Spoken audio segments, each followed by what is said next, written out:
Hi, everyone. Thanks for showing up. And I'm Debbie Schwartz, founder of Road to College and the Paying for College 101 group. Looks like we have a small group today for this webinar. So I would love if people can put into chat what year in high school their student is, so I get a sense of who's showing up today. And if you've started doing research on colleges, if you've started researching merit scholarships, I'd love to just know a little bit about how much information you guys already know. And while you are filling that information in the chat, um, let me just tell you a little bit of housekeeping.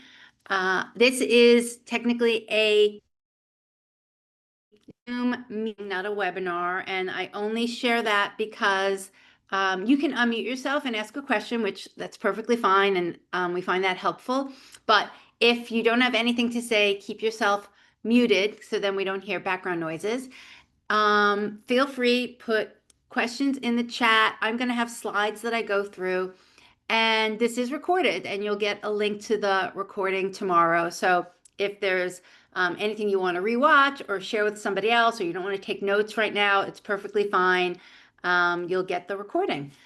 So yeah, so I just said, well, you'll get the recording. Somebody said they have to drop off at 12:30. Don't worry about it. You'll get the rest of it and can watch it later on this weekend if you want. Let's see. Let me see a little bit about what people have put in. So somebody, 11th grade, 10th grade. Wow. I'm actually, this is perfect timing for both 11th and 10th grade. It's really important to be researching colleges and understanding some of the concepts I'm going to talk about today. Let's see what else. 11th grade. So a graduate, I guess, assuming high school graduate of 2026. So it sounds like you might be, Nicole, you might have a student who's still in the process of making decisions about colleges and probably going through the admissions process. Second time around for this parent, but it's been 5 years between kids. Feels like a lot has changed. Some things have stayed the same. Other things have definitely changed. So you'll learn a little bit more, and feel free to ask questions and particularly compare it to what your experience has been 5 years ago. Okay, a lot of 11th graders. So I am going to share my um, screen and get started. Let me just move my. Actually, okay. Let me get this going.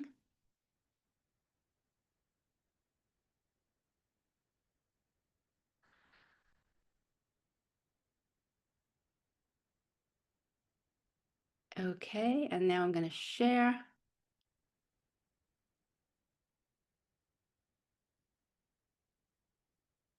Okay, if you can just do me a favor in chat, just somebody put a thumbs up or tell me that you can see the screen. I want to make sure that I'm sharing the right slides because I have a lot of things open on my desktop.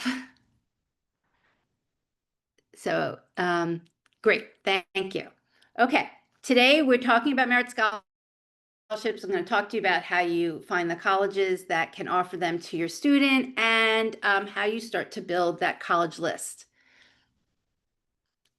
I'm also going to show you a tool that we have called Road to College Insights.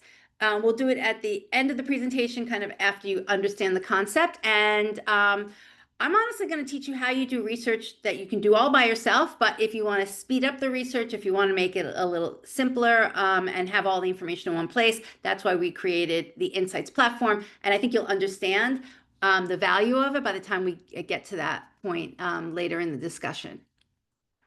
So why do we focus so much on merit scholarships? And it really comes down to helping families pay for college. When you think about it, there's really three main buckets that parents and families can use for money to pay for college. There's family contributions, which is going to come from money that hopefully you've been able to save somewhat over 18 years, whether it's in a 529 account or you might have decided to take money from another savings account. That's ultimately money that's coming from the family.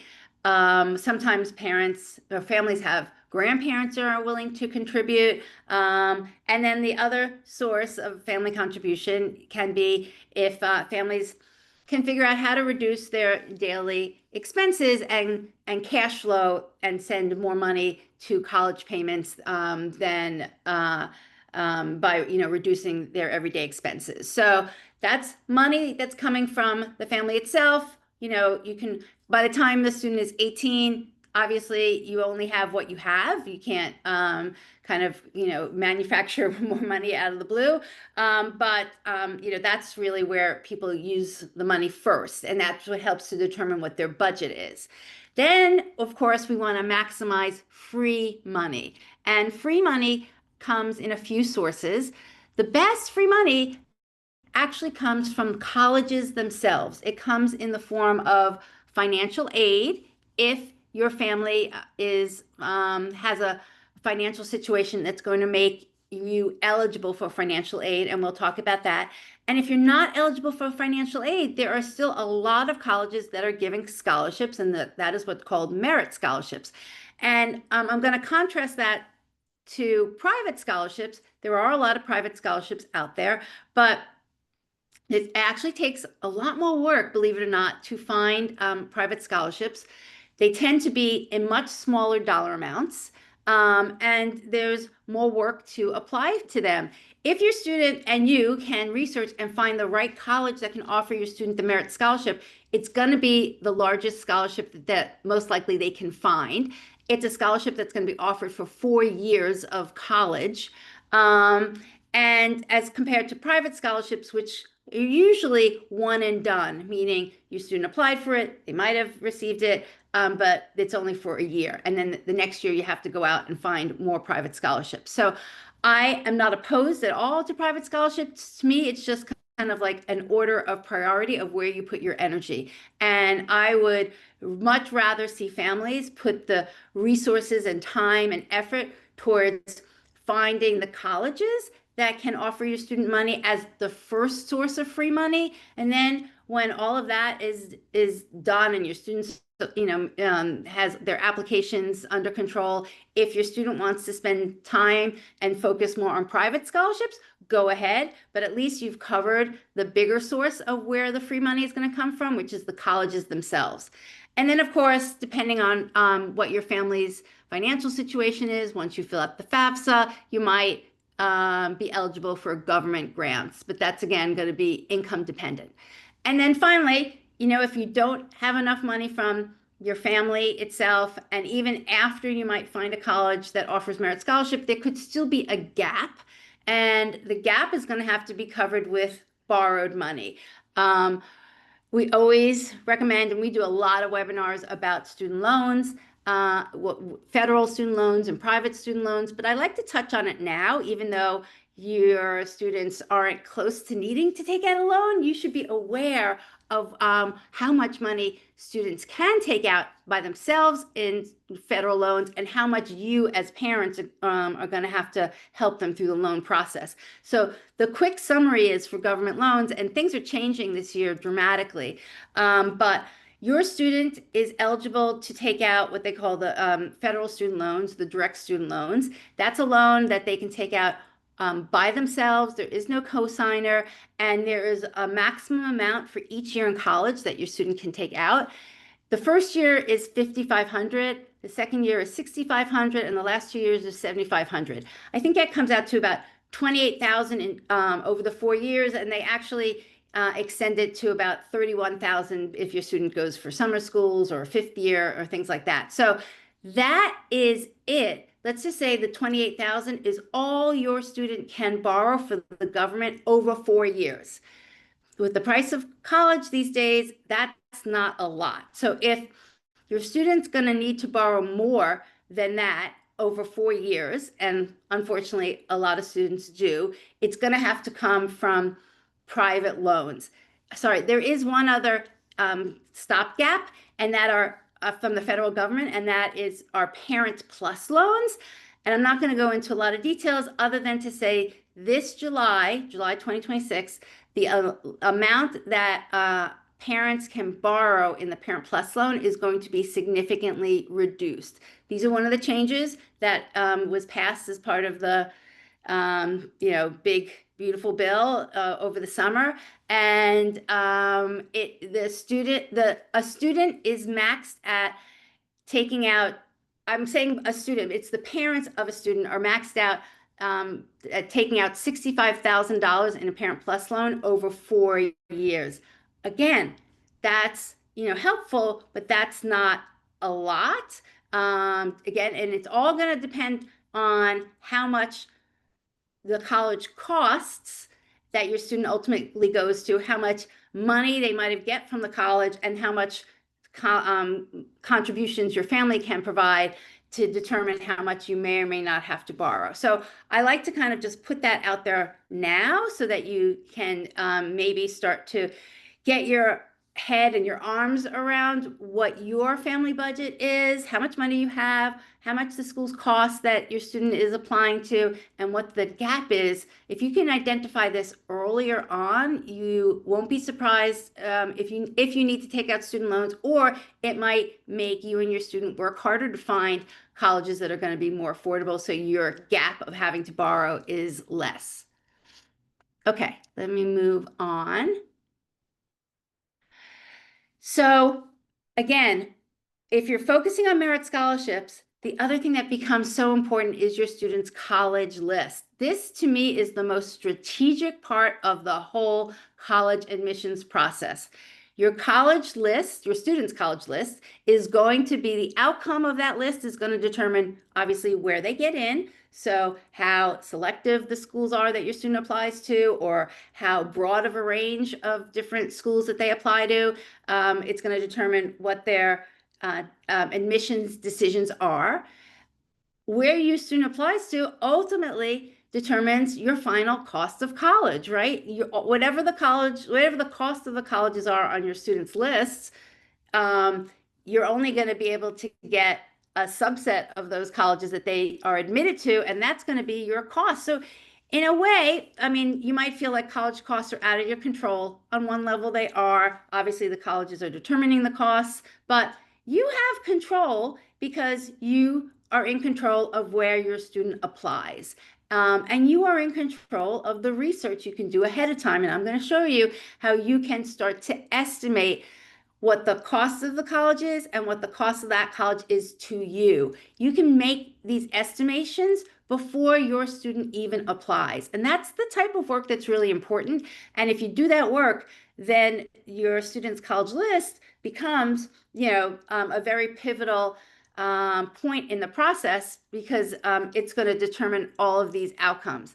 And lastly, and maybe for the parent who is here who has a high school senior, the colleges on your college list also determines how much work your student's going to have to do. Some colleges actually don't have any supplemental essays, and they just take the essay that your student writes that's part of the Common App. Other colleges could have 1, 2, maybe even 5 supplemental essays, and so those essays start to add up. Another thing, if your student's applying to merit scholarships, some colleges, and we're going to talk through, ask them to fill out additional applications and essays. So you can see how the college list and the colleges that are on your student's list also determines how much work your student's going to have to fill out all of these applications. That might not be a big deal, but just that's something to keep in mind. And we tend to see, particularly this time of year, that students, understandably burn out. And even though maybe there's another college that they found that they should apply to, if that college has more essays, they start to kind of say, I'm not sure I'm going to apply to that school anymore because it's too much work. But, that's a decision that you and your student can decide. But if you kind of know all the colleges up front that your student wants to apply to, you can make the decision about, how much work it's going to take and whether or not to include a lot of colleges that have extra supplements. Okay, so you might have heard the term that a lot of people refer to merit scholarships as a tuition discount. I think that that's true on some level. Different colleges use awarding merit for different purposes. There are some colleges, I even saw a comment the other day in the Paying for College 101 group, a parent basically saying, if a college says their sticker price is $70,000, but they're giving every student a merit scholarship of 20,000, why don't they just say the tuition is really 50,000? Because every student is going to have a net cost of 50,000. And they're right. But, it's a little bit of a marketing game. A lot of colleges believe that their sticker price says something about the quality of the education. Not quite sure that's the case, but that's the mentality of a lot of the people in higher ed these days. So they are somewhat playing a little bit of a marketing game, that they set their sticker price or the cost of tuition at one level, and then some colleges are willing to give everybody a discount, and I'm going to show you where you can find that information. Other colleges are giving the merit scholarships, but they're being more selective. So they truly are giving it based on the students' usually their academic abilities, because the other way that colleges are using merit scholarships are to attract that stronger student who, quite honestly, might have been on the edge of considering that college because they might have thought, oh, I can get into, quote, a better college, quote, a college that is more selective. But now that colleges are offering the merit scholarships, then that better or stronger student might say, hey, you know what, let me look more closely at this college that's offering me a scholarship. And when I start to figure out the ROI of that college, the cost of that college, once I factor in the merit scholarship, maybe it is worth it to me to consider going to that school, even though I thought and I can get into, a more selective school. So, as an example, a college that has used this technique, honestly, for probably over 10 years and has really kind of boosted their attention or people's awareness of them, is University of Alabama.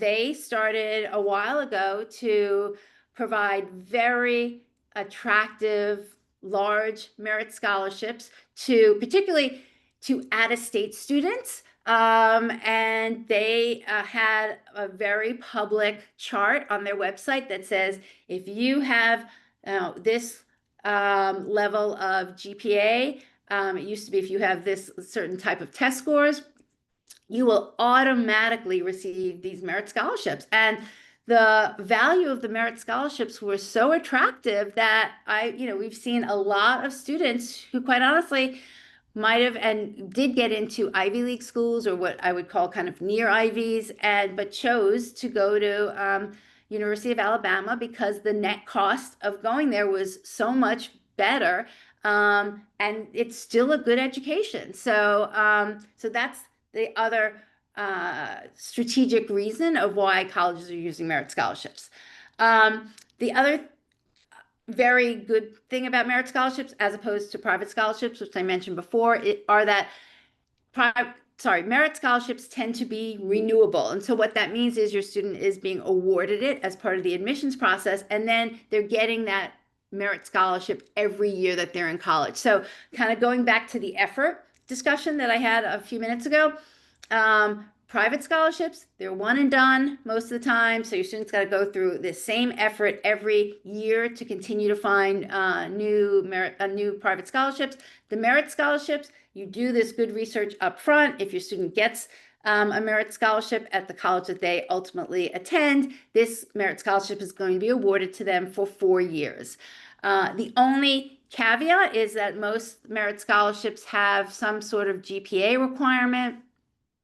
That's something I wouldn't worry about right now or research too much, because when your student is awarded the merit scholarship, they will give you all those details. Majority of colleges don't make that a big hurdle. It's usually about a 3.0 that your student has to maintain to continue to get the merit scholarships. Here and there are some colleges that do make it trickier. They might actually have a 3.5, and that's to kind of weed out some students that they award the merit scholarship initially, but then who don't perform that well in college. So at the time that your student gets their offers and needs to make decisions, you'll look at all those details. But most of the students, if they are in good academic standing, continue to get a merit scholarship year after year. Okay, so let's just see. What did Nicole say? Yes, out of the 3 out-of-state merit, 2 were automatic based on grades and test scores. Yep, and the honors college money will need several more essays if they go to that route. So thank you, Nicole, for just backing up what I said. It sounds like you have real world experience when you went through this earlier. And that's kind of still what happens today. There are a lot of state schools that are trying to attract the out-of-state student with a merit scholarship. And just from a financial standpoint, just think about it.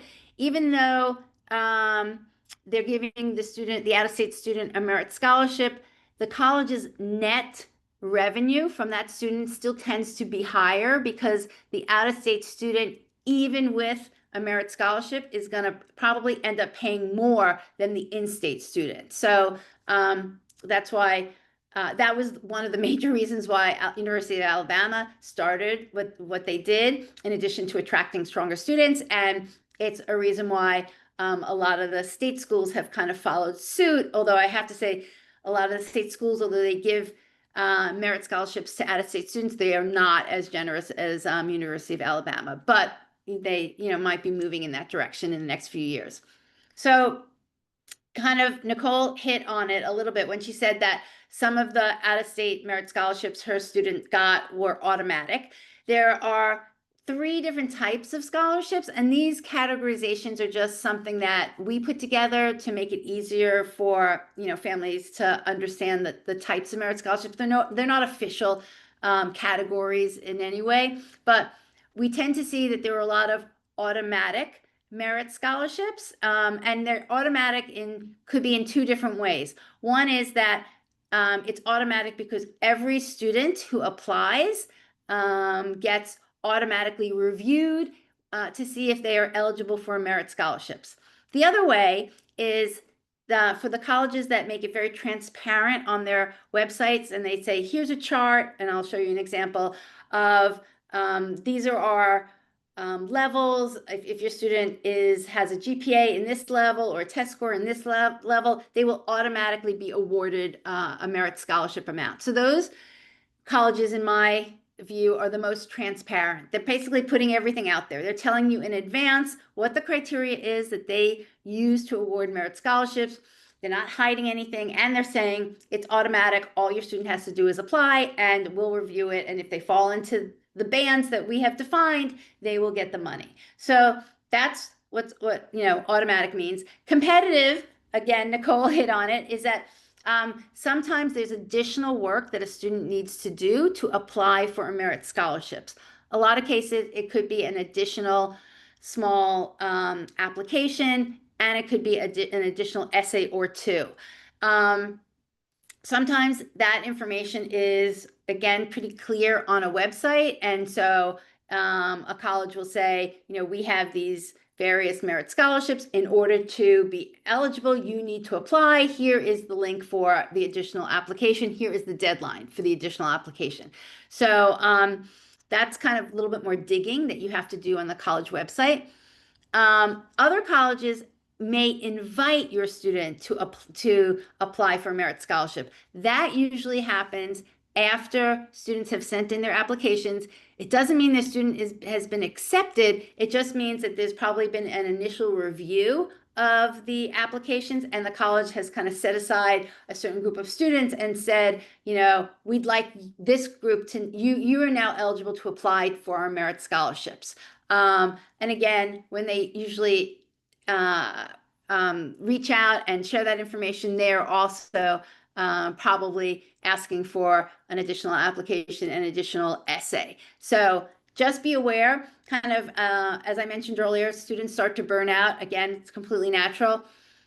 This type of outreach tends to happen in the January timeframe or kind of middle of December, when students have kind of gone through a lot in terms of, dealing with essays and a lot of applications. And then they see this invite come through of another essay, and sometimes you have to kind of really coax them along to get them to do it. But if they do it, these tend to be pretty worthwhile because again, the college is almost pre-screening who they want to apply to the additional merit scholarships. So there's a good chance that your student will get that. And then the last is colleges definitely have merit scholarships that are geared strictly on students with certain talents, and could be theater, art, music. And I just highlight these types of merit scholarships. It doesn't actually always have to be at a school that at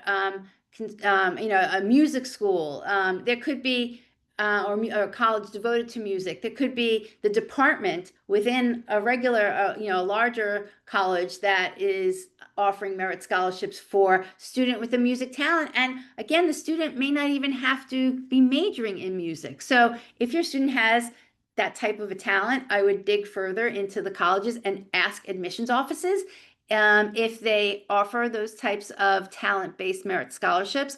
The only other thing I like to highlight for the talent scholarships, and to some extent for all the others, are that there could be different set of deadlines. For merit scholarships offered for talent, sometimes a student has to schedule an audition. Sometimes they have to send in a portfolio by a certain date. So you have to be really aware of the deadlines.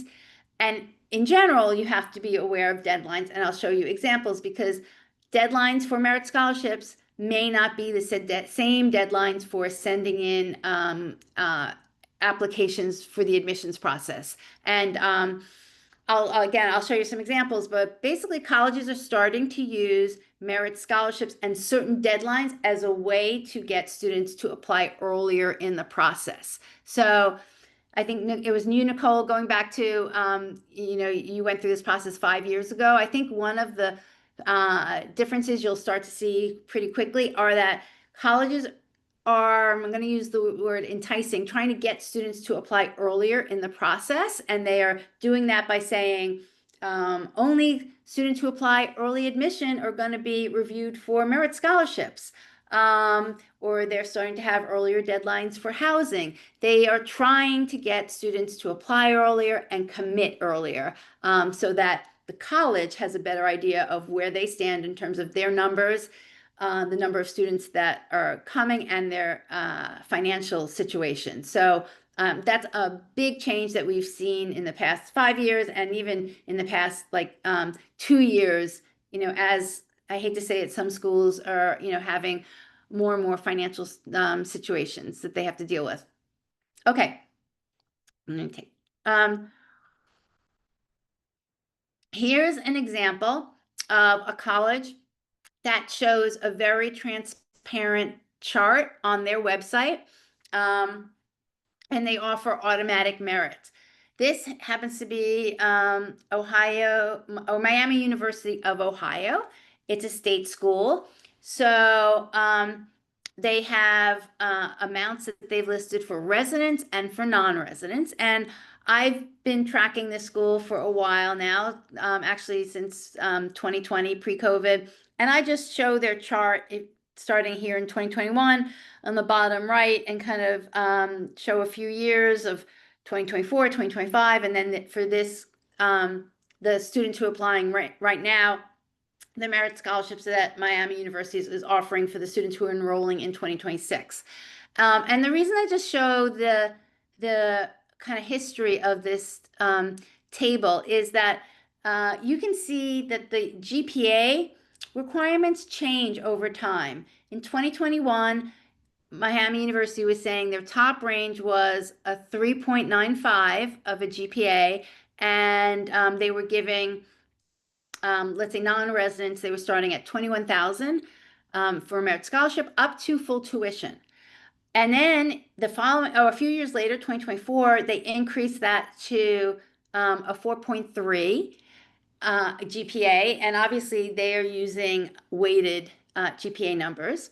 And then you can see in 2026, they kept the same GPA amounts, but they actually increased the dollar amount. So this, I think, kind of goes to that Miami University was trying to be more competitive by increasing the amount they're going to offer both in-state and out-of-state students. So last year, for the same GPA, they're saying our merit scholarships started at $4,000 for in-state students and $15,000 for out-of-state, but they increased it significantly. And for students applying now, the merit scholarship at the top level starts at $8,000 for in-state and $20,000 for out-of-state. So these are the different levers that colleges play with every year.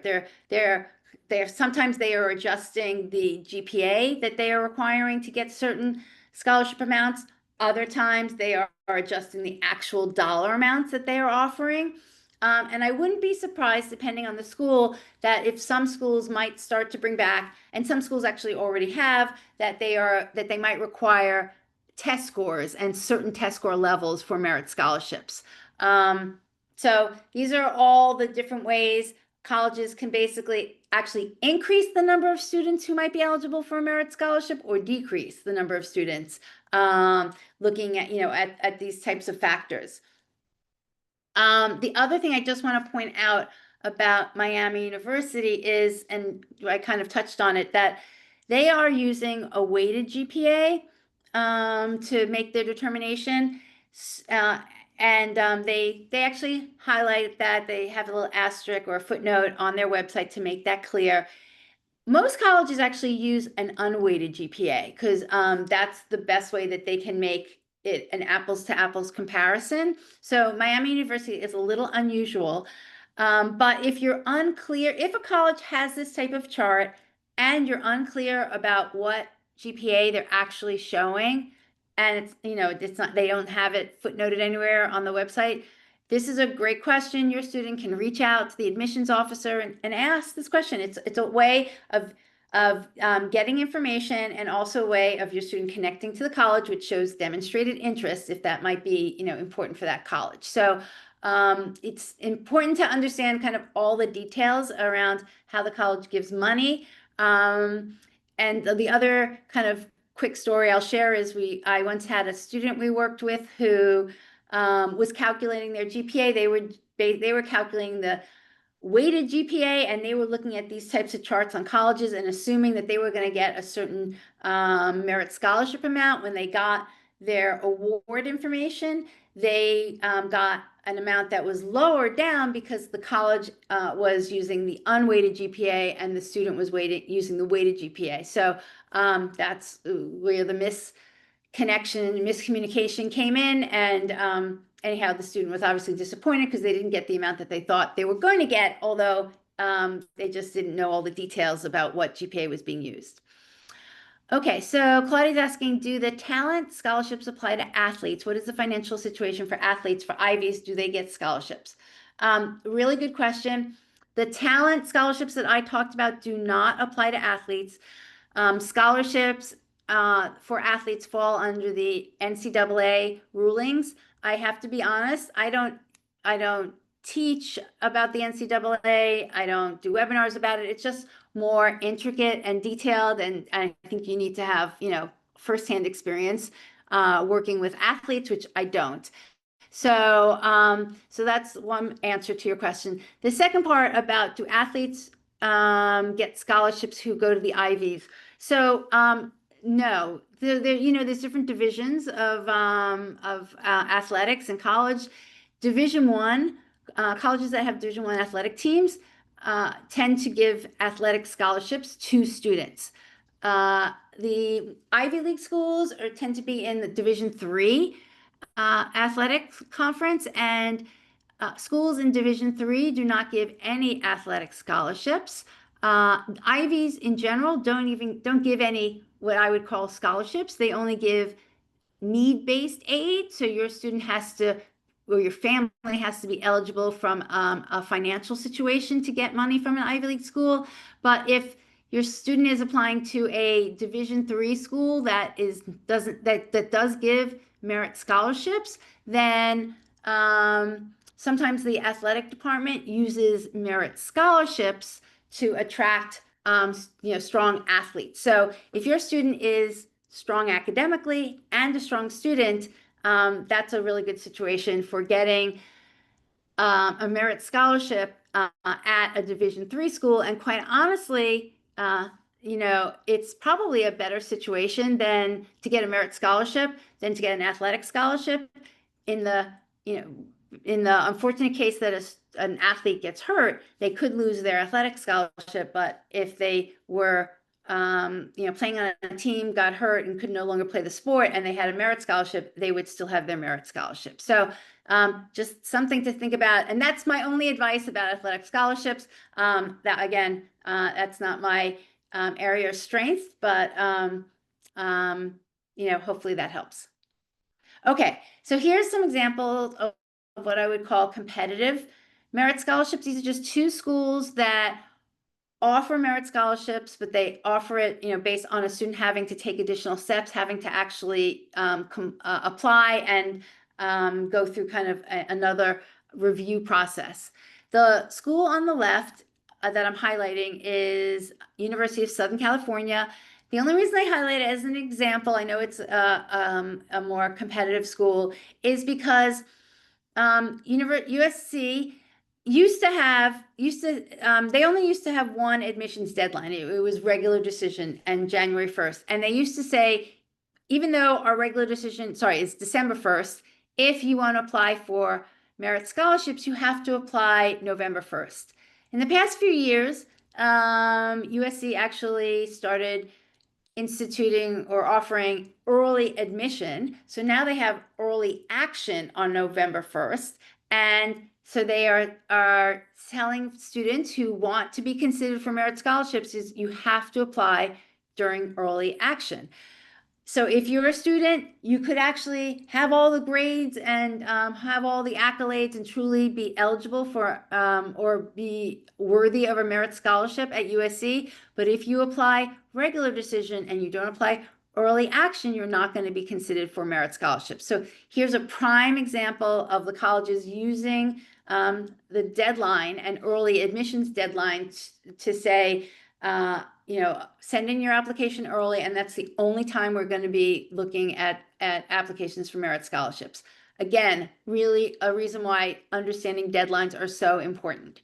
And similar thing for Boston University, their deadline is November 1st for merit scholarships. Both of these schools don't give you that chart that I showed that Miami University has or that University of Alabama has, where it's very clear what the criteria is to get merit scholarships.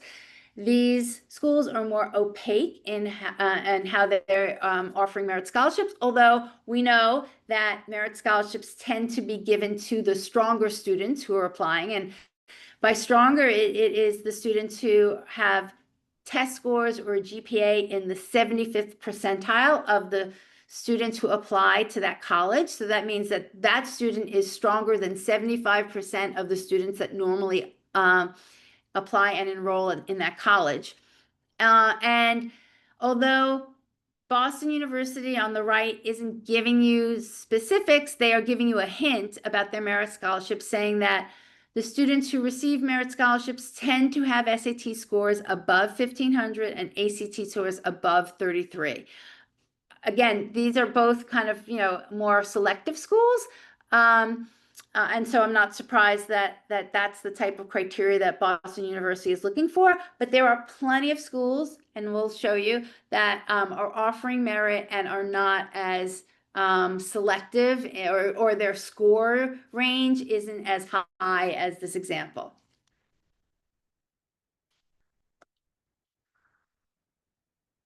So the other area I want to jump into is, and I touched on it a little bit when I talked about the different buckets for paying for college, is it's really important to understand what I call know your numbers when you're going through this process and researching colleges. And the numbers that are really important are cost of attendance. Cost of attendance is the same thing as what I call sticker price. It's the most anybody will pay going to a certain college. Student aid index is the number that is going to be generated when you fill out your student's FAFSA. And the FAFSA is the federal form for free student aid. I actually recommend everybody now, even though there's 10th graders, families with 10th graders on this webinar, 11th graders, you can go to the government website and fill out a FAFSA, even though your student is not applying to college this year. And this advice, I wish I had thought about it myself years ago, but this advice was given by a woman who's the head of the National Financial Aid Association, and she said on a webinar that we did with her, she was like, "Don't even bother with all of these quote, SAI estimators. Any family can go directly to the FAFSA website. You and your student, both of you, have to fill out the FAFSA, which is a great practice in seeing what that's all about.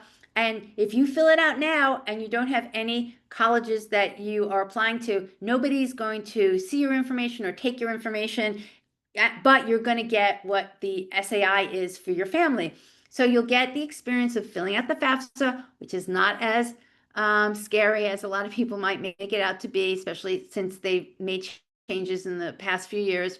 And you will see what type of questions are asked, and you will actually get like your SAI based on your financial situation today. And to tell you the truth, if you're a family with an 11th grader, even a 10th grader, unless you have some major windfall, or unless the opposite unfortunately happens where you might somebody might lose a job or an income source in your family, if things stay steady for you, the SAI that you get now is not going to be so different than the SAI that you're going to get in the fall of senior year when your student is truly applying to colleges. So I highly recommend doing that. Get this number, because I'm going to show you how knowing that number is going to help you determine if your family might be eligible for financial need, or you won't ever get financial need, and you really need to find those colleges with merit scholarships. And it's something, I don't know if you've heard the term called chasing merit. So it really is for those families who are chasing merit. They are doing a lot of research to find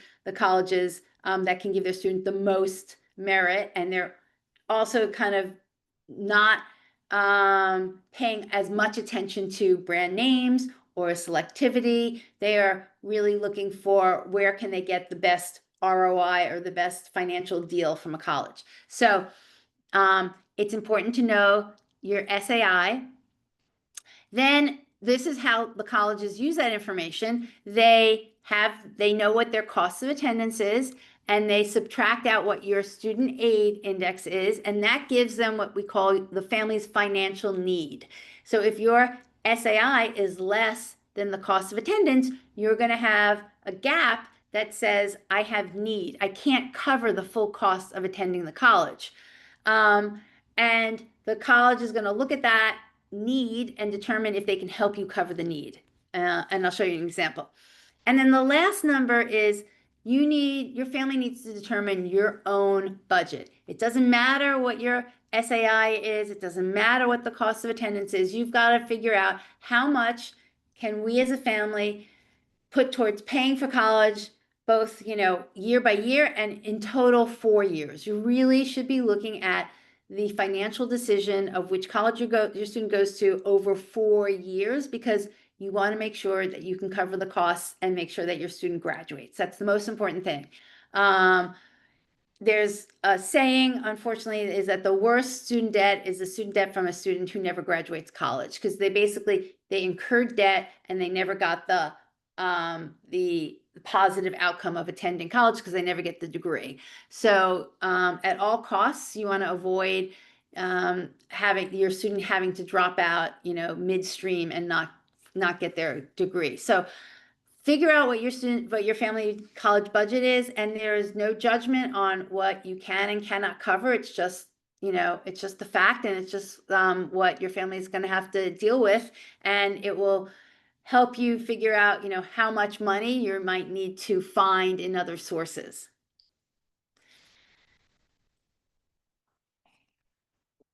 So this is a chart, even though I strongly and highly encourage you to go find out your own SAI by doing a FAFSA on the government website. If you want to get like a quick sense of where you might fall in terms of the SAI, this chart helps you see that because the main driver of the SAI is your, oops, sorry, I just wanted to, okay. The main driver of your SAI are going to be the parents' income and the parents' assets. The FAFSA does ask for student income and student assets. Most students don't have that much, so it doesn't play as much of an impact. But obviously, the parents are the driving force behind the financial information for college. So, and even of these two sets of information, income drives more of the formula than assets. And somebody's asking what constitutes parent assets. They are non-retirement assets. So this is for FAFSA. For FAFSA, they do not look at anything that's in a qualified retirement plan. So that would be like your 401k, Roth IRAs, pension plans. It is you need to include everything else. So, anything in an investment account, anything in CDs, anything in a savings account, a checking account. If you have investment properties, that's a form of investment that would be part of your assets. And if you do the FAFSA, it also is very detailed and it tells you what assets to include. So this is just a quick check on where you might fall. Everything that's in yellow is saying that the family who has this level, let's say 125,000 in income and, even has 200,000 in assets, is probably going to end up with an SAI of around, 25,000. And the yellow says that they are most likely going to get financial need. And then the green is you will also get financial need at some of the more expensive colleges, but you can see the red is saying at that income and asset level, it's very likely that you will receive no financial aid at any college. So you can see that starts to kind of cap out at parents that have an income of 300,000 and non-retirement assets of 350,000. So even if your family has an income that's higher than that or has assets higher than that, I would still do the FAFSA for the purpose of just seeing what your SAI is. But now you can understand once you get the SAI of how to interpret it, and it kind of points you in the direction of, okay, if I have an SAI that's 90,000 or above, I'm not going to get financial need from any college. So the only way I'm going to get money from a college is if I apply to a college that offers merit scholarships and my student is a strong enough candidate at that college to potentially receive the merit scholarships. So it kind of directs you into the type of college that you should be looking at if that's your goal of reducing the cost of college. And depending on your SAI, also, it's going to make it clear that you could be eligible for financial aid, and then you're going to want to look for the schools that are generous with financial aid. So just because you might need financial aid, be eligible for financial aid, it's ultimately the college's decision how they want to offer money. The money that I'm talking about is what we call institutional aid. It is aid that colleges decide to offer. It's their own money that they are giving out. So they can decide to give it more in terms of financial need, or they can decide to give it more as merit scholarships. And usually colleges make that big distinction. They're usually giving, saying we're going to give a lot of our money towards need-based aid, or we're going to give a lot of our money towards merit scholarships. There's only like a handful of colleges that I would call in the center that give a little bit of both. And this is their strategic decision about how they want to use their money. But it's your work or your goal to understand what the college's what I call, it's almost like it's their financial aid giving philosophy, how they are using their money and how that matches up or doesn't match up to the type of family you are and the type of student you have. So these are some quick examples of, depending on what your SAI is, if your SAI is below the cost of attendance, in this example on the left, the SAI is 30, you have a cost of attendance of 50,000. So your need is 20,000, but you can see that your need is going to, you will have the same SAI at every school, but your need is going to change depending on what the cost of attendance is. So at the lower cost school, you're going to have financial need, but it's going to be less than the higher cost school. If the cost of attendance is 80,000, your financial need is 50,000.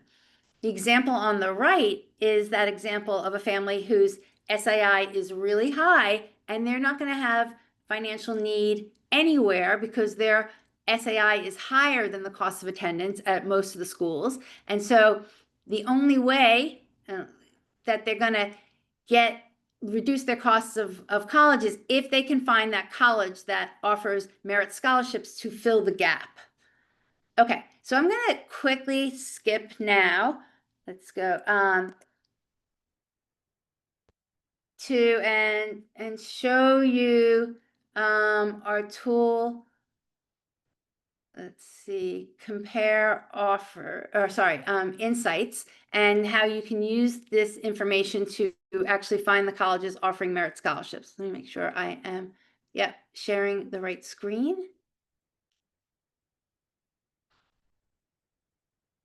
Okay, so if anybody can create a free account, it's at insights.roadtocollege.com. And what we've done is pull together the common data set information and other government information that just makes it easier to do all the research. So I'm just going to quickly log in because I already have an account. And once you log in, oops, I just lost my screen. Sorry. Here we go. Once you log in, you will come to the dashboard, which has a few different sections on it. There's a section called My Road, which based on the year in high school your student is in, we just highlight what we think are important things that you should be doing for the year. It's kind of like a checklist. And if you click on each one of these, we have corresponding articles that kind of detail more of that topic. So that's just good information. If you want to make sure that you're doing the right things you should be doing that year. Then there's a section called lists, and I'm going to dig deeper into this. This is where you can build and just research all the colleges that we're talking about. For families that their student is in the admissions process itself, usually the summer before 12th grade and 12th grade itself, you can keep track of which schools your student is applying to, kind of in a smaller tracker, and you can add notes and make sure your student basically is meeting the deadlines. And then finally, there's this section, again, it's for families of high school seniors who actually get their offers, where you can enter in the offer that your student received, and then you'll be able to see offers from other students at the same school, and you'll be able to compare how much money a college offered your student versus other students at the same school. So that's a very cool feature. And then at the bottom, we have a library where there's lots of videos on different topics. So we have some tip sheets and downloads you can take. If you get to the point that you want some one-on-one help, we've broken out all of our services in small little service, depending on, we don't do these big inclusive packages. We really are here to help students or families kind of get through, have them do as much of the work and kind of come to us when they run into roadblocks. And then the final section here is just different deals we have with various partners. But let me click into Discover.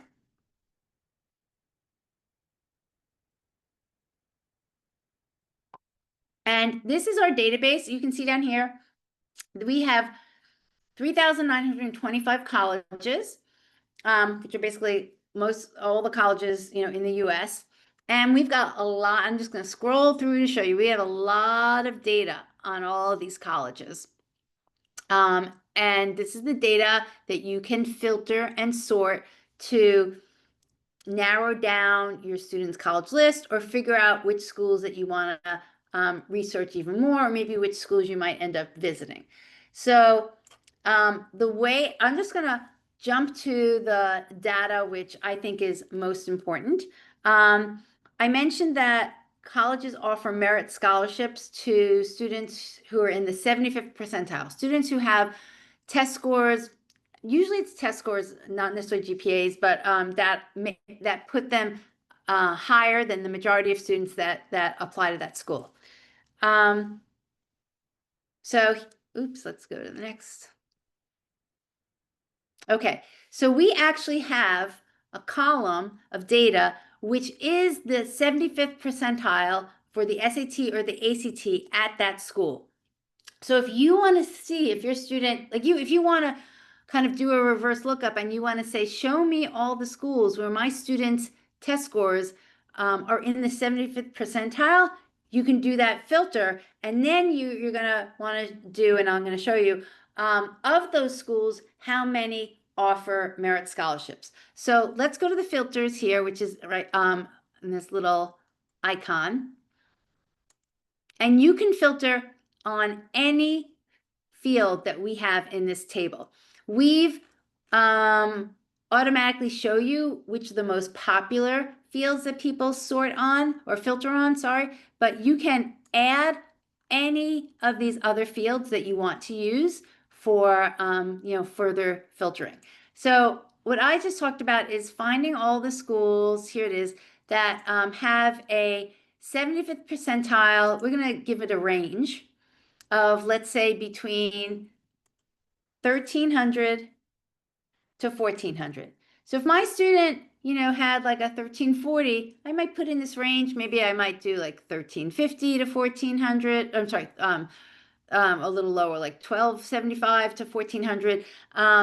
But let's filter the database and see by just that amount. So wow, can you see we're down to 226 colleges. So we went from 3,900, which actually some of those are 2-year colleges. So, it's understandable that there might be a lot of the schools of the 3,900 that aren't applicable to majority of the students, but we're all of a sudden down to 226 colleges where a test score of 1,300 to 1,400 is in the 75th percentile. So I automatically know at those schools, my student is a strong academic candidate. So now I want to add on to the filters and say, of those schools, show me the schools that actually offer a merit scholarship. So here there's this field called Average Merit Award for Freshmen Without Need. So that's the merit scholarship. That's money that colleges are given. It's the average dollar amount that they're giving to students, freshmen, who don't have any financial need. So that's the situation where my SII is above the cost of attendance, and there's no way I'm going to be eligible for any need-based money. So I want to find those schools. You can say, show me all schools who have anything that's greater than 0. But I like to say, show me the schools that have the average merit amount that's greater than or equal to $5,000. I want to at least get $5,000 off of the tuition. And so I'm just going to put in 5,000. And now we're going to hit apply filters. And so we went from 229 to 179. So that means about 50 schools of that first search they might not have offered merit, or they might have offered a really small amount of merit. So now I'm down to the schools where my student is strong academically because they're in the 75th percentile, and that this school offers at least $5,000 worth of merit. So what you might want to do is go to the column that shows you the average merit award. It's right here. This is average merit for freshmen without need. And I'm going to sort this column to show me in in descending order which of the colleges that give the most. So let's see.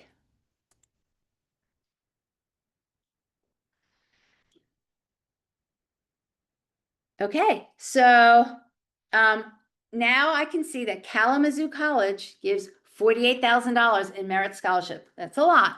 I don't know that much yet about Kalamazoo College, but at least I know that my student is a strong academically there, and if they applied, there's a really high chance that they would be offered merit scholarship. And the next column next to it is what we just calculated. It's called the net cost after merit scholarships. We just took the cost of attendance minus the average merit award.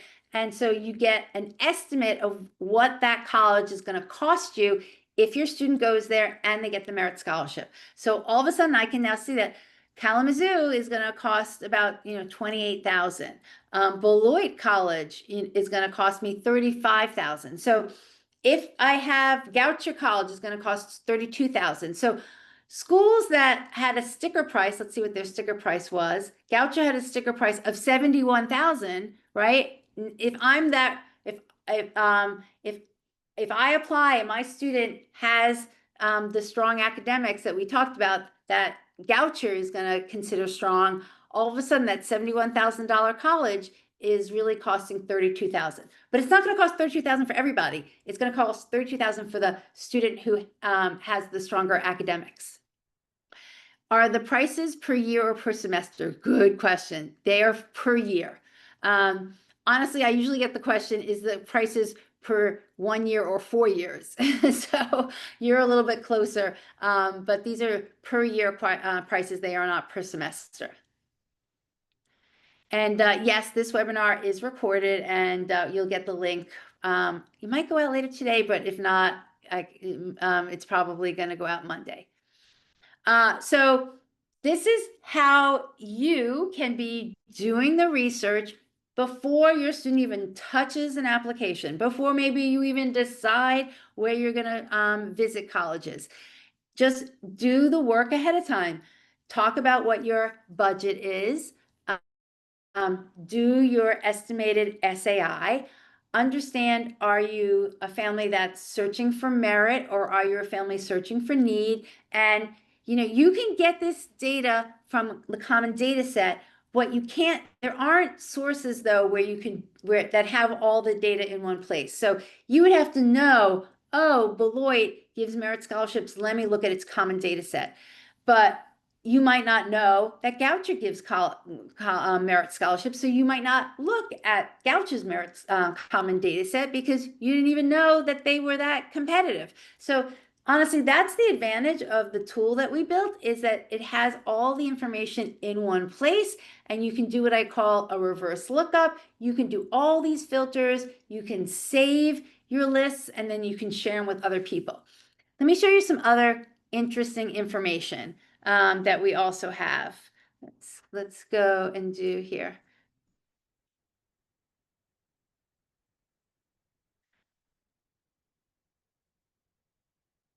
Okay. Whoops, let's see.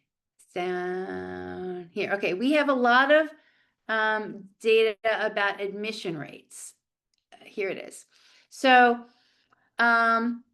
let's sort this list by which colleges offer early decision. So here you can see some of these colleges offer early decision, and some of them actually offer early acceptance, early action. So early decision, if your student applies, they are committed to attending. Early action is they just applied early, the college tells them early, but they don't have to commit to going to that college if they're accepted.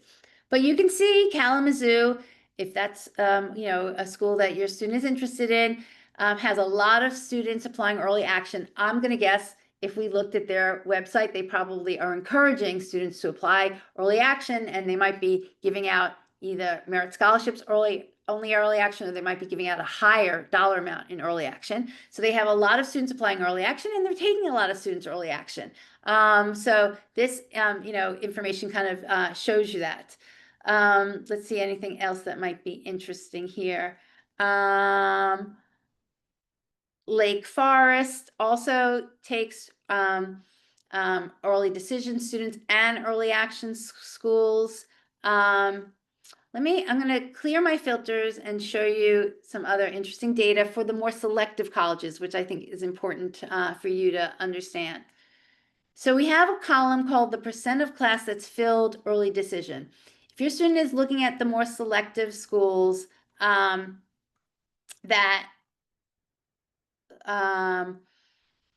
usually more selective schools have early decision deadlines because again, they kind of want to lock in students as early as possible.